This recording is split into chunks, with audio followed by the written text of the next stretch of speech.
आज हम बात करने वाले हैं बायो आइसोस्टर्जम के बारे में। बायो आइसोस्टर्जम क्या होता है आपको हम बहुत ही सिंपल लैंग्वेज में समझाने की कोशिश करते हैं। अब सुनो, अगर आपको उस चीज का मतलब समझना है, बायो आइसोस्टर्जम जो वर्ड लिखा हुआ है उस चीज को समझना है, तो अगर आपको हम डायरेक्टली वो समझाएंगे तो कुछ पल्ले नहीं पड़ेगा, सब ऊपर से उड़ जाएगा। तो उस चीज को समझने से पहले हमको आपको पहले एक वर्ड का मतलब समझाना पड़ेगा जिसका नाम है बायो आइसोस्टर्स।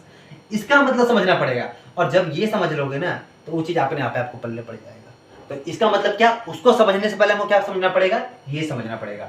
हम आपको उनकी तरह नहीं समझाएंगे जो आपके कॉलेज स्कूल वगैरह में समझाते हैं, हम आपको कुछ अलग तरीके से समझाते हैं कि उसको समझाने से पहले क्या समझना पड़ेगा, हमको ये समझना पड़ेगा।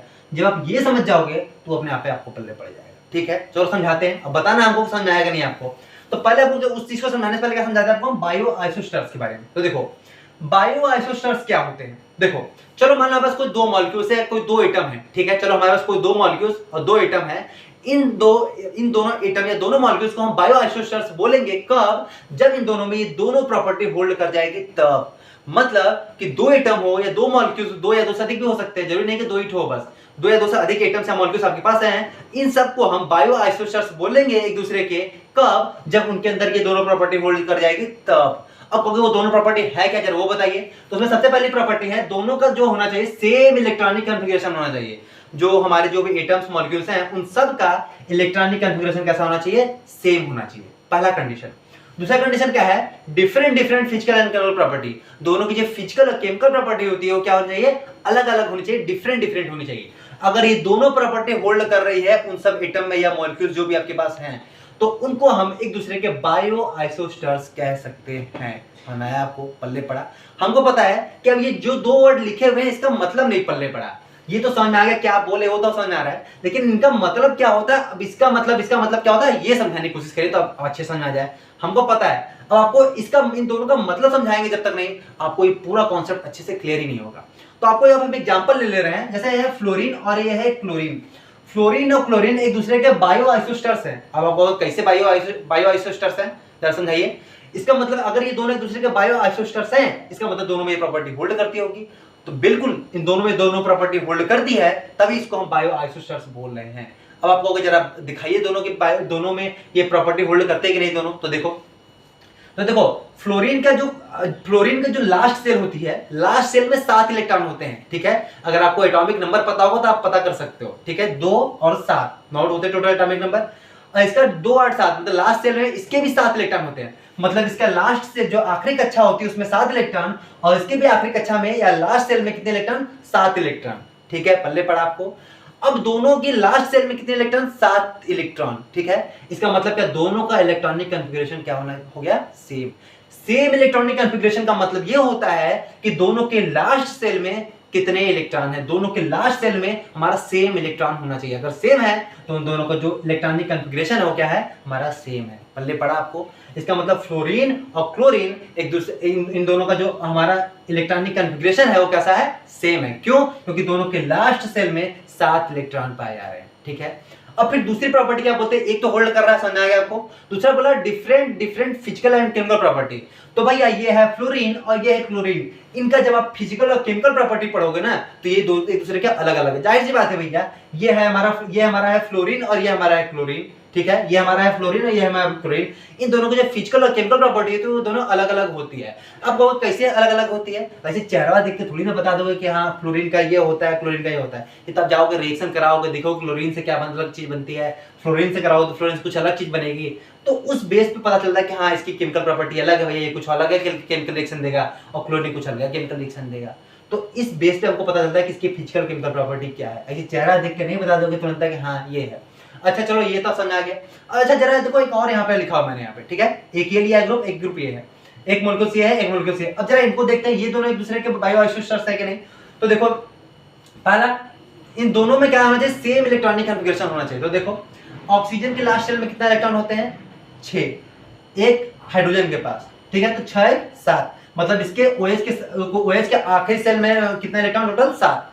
एसएच का देखते हैं तो सल्फर में होता है हमारा 6 और हाइड्रोजन में होता है 1, मतलब इसमें भी 7 इलेक्ट्रॉन, इसमें भी 7 और इसमें भी 7, दोनों का इलेक्ट्रॉनिक कॉन्फ़िगरेशन कैसा हो गया, सेम हो गया। ठीक है, दोनों का इलेक्ट्रॉनिक कन्फिगरेशन क्या हो गया, सेम हो गया। एक प्रॉपर्टी तो होल्ड कर गई।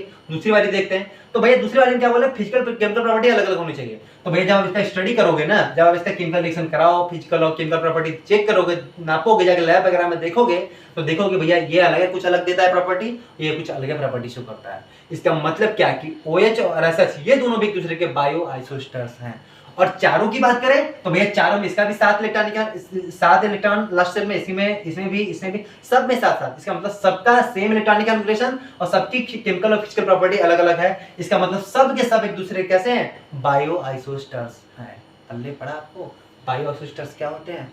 बायो आइसोस्टर्स वर्ड जहां बोले इसका मतलब क्या कि इन दोनों में दो प्रॉपर्टी चेक करो होल्ड कर रही है कि नहीं। अगर होल्ड कर रही है इसका मतलब they are bioisosteres to each other, वो एक दूसरे के बायो आइसोस्टर्स हैं। पल्ले पड़ा, काफी सिंपल है ना, बहुत आसान है। बस यही दोनों प्रॉपर्टी को आपको चेक कर लेना है, ये दोनों है कि नहीं है। ठीक है, आपको बहुत आसानी से चीज पता चल जाएगा। सेम इलेक्ट्रॉनिक कॉन्फ़िगरेशन का मतलब क्या कि उसके लास्ट सेल में कितने इलेक्ट्रॉन है, हमको एक चीज पता करना। ठीक है, ये पता कर लो और भैया उसकी जो केमिकल और फिजिकल प्रॉपर्टी होती है वो देखो कि हमारा सेम है कि अलग अलग है। ठीक है, तो ये तरीका होता है हमारा बायो आइसोस्टर्स को समझने का। ठीक है, अब आपको हम समझाते हैं बायो आइसोस्टर्जम क्या होता है। हमने बोला था आपको जब तक ये नहीं समझ आएगा तब तक आपको वो नहीं समझ आएगा। तो अब देखो बहुत आसान है। अब क्या होता है बायो आइसोस्टर्जम, सुनो, बायो आइसोस्टर्स जो लिखे हुए हैं ये वर्ड, इसके बारे में स्टडी करना, पढ़ना ही हमारा बायो आइसोस्टर्जम कहलाता है। मतलब study of bioisosteres is known as bioisosterism. आपको मतलब कुछ है नहीं, अगर आपने बायो आइसोस्टर्स के बारे में पूरी जर्नल कुंडली निकाल ली, पूरी पढ़ाई कर ली, तो उसी को हम बोलते हैं भैया बायो आइसोस्टर्जम। ठीक है, पल्ले पड़ा कितना आसान है, मैंने इसीलिए बोला था पहले आपको ये समझना पड़ेगा। ये समझोगे वो अपने आप पे पल्ले पड़ जाएगा। आपको पल्ले पड़ा कितना सिंपल है, बहुत आसान है। अब ये चीज तो आपको इतना समझ में आ गया। अब जो हमारा बायो आइसोस्टर्जम होता है वो हमारा दो टाइप का होता है, एक होता है हमारा क्लासिकल और दूसरा हमारा होता है नॉन क्लासिकल। अब क्लासिकल में क्या होता है, नॉन क्लासिकल में क्या होता है, ये दिखाते हैं आपको। तो देखो क्लासिकल में क्या होता है हमारा, क्लासिकल में हमारा जो जितने भी हमारे मॉलिक्यूल्स, एटम्स जो भी हमारे हैं, उन सबके इलेक्ट्रॉनिक कॉन्फ़िगरेशन तो सबकी सेम होगी, इसलिए मैंने यहाँ पे लिखा है क्लासिकल में क्या होता है, सेम इलेक्ट्रॉनिक कॉन्फ़िगरेशन। देखो ये सबका इलेक्ट्रॉनिक कॉन्फ़िगरेशन क्या था, सेम था, और different physical and chemical property. तो भैया जाहिर सी बात है इन सब में हमने वही चीज तो देखा है, सबका इलेक्ट्रॉनिक कॉन्फ़िगरेशन सेम था और सबकी फिजिकल और केमिकल प्रॉपर्टी भी अलग अलग थी। इसका मतलब क्या कि ये सब जो एग्जांपल हैं इसके हो जाएंगे, किसके, क्लासिकल बायो आइसोस्टर्जम के। ठीक है, क्लासिकल बायो आइसोस्टर्जम के एग्जांपल कौन हो जाएंगे, ये सब हमारे एग्जांपल में आप ले सकते हो। क्यों, क्योंकि इनकी सबकी इलेक्ट्रॉनिक कॉन्फ़िगरेशन भी सबकी सेम है और सबकी फिजिकल और केमिकल प्रॉपर्टी भी सबकी क्या है, अलग अलग है। काफी सिंपल है, देखा कितना सिंपल है। और दूसरा आता है हमारा नॉन क्लासिकल।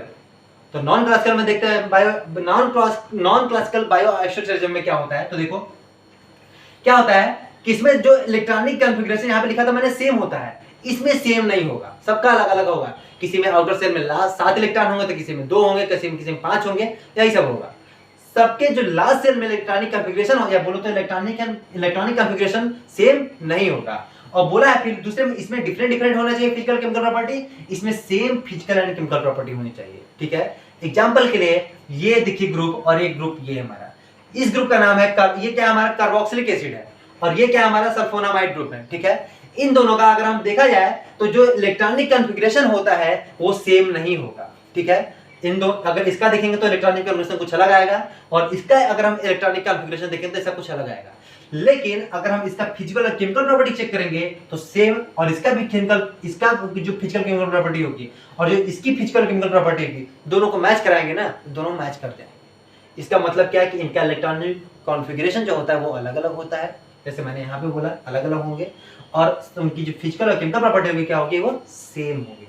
तो आपको समझाया नॉन क्लासिकल में क्या होता है, बस इसी का उल्टा करते रहे यहाँ पे। ठीक है, समझा गया, काफी सिंपल है, बहुत आसान है।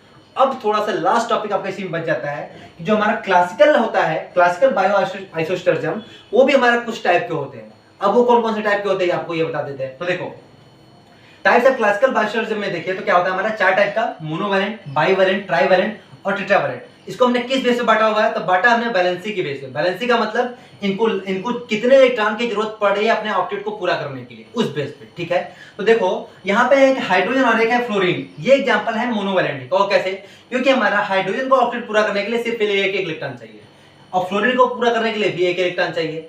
तो मतलब सिर्फ इन लोग को एक एक इलेक्ट्रॉन चाहिए, इसका मतलब एक एक इलेक्ट्रॉन की जरूरत पड़ेगी तो उसको हम बोलेंगे मोनोवैलेंट, ठीक है। बाईवैलेंट में क्या होगा, दो दो इलेक्ट्रॉन की जरूरत पड़ेगी। देखो जैसे CH2, इसका कार्बन के आखिरी शेल में 4 इलेक्ट्रॉन 2 हाइड्रोजन से मिल गया, ठीक है, तो हो गया टोटल 6। और होना कितना चाहिए, 8 होना चाहिए, तो 2 इलेक्ट्रॉन की जरूरत पड़ी ना।